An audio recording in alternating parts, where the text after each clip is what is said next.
लातूर जिल्ह्यातील वाढवणा police station हद्दीमध्ये Tiru नदीच्या पुलाखाली 24 ऑगस्ट रोजी सायंकाळी एक सुटकेस बॅग त्या ठिकाणी आढळून आली होती आणि त्या बॅगमध्ये एका महिलेचा त्या ठिकाणी मृतदेह मिळाला होता. त्या अनुषंगानं वाढवणा पोलीस स्टेशन या ठिकाणी गुन्हा रजिस्टर नंबर 230/2025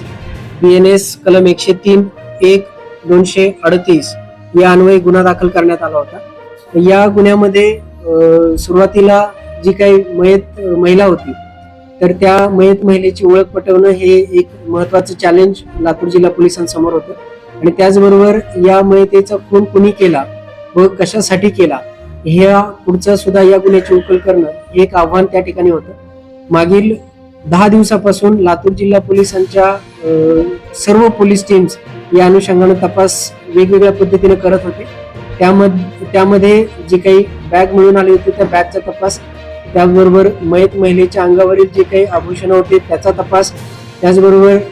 सदरचं घटनास्थळ होतं त्या घटनास्थळावरचा टेक्निकल तांत्रिक विश्लेषणाच्या आधारे केला जाणारा तपास व स्थानिक खबरी आणि सर्व लातूर जिल्हा व आजूबाजूच्या जिल्ह्यांमधील मिसिंग महिला व मुली यांचा तपास या करण्यासाठी जवळपास 5 पथकं ही कार्यरत होती.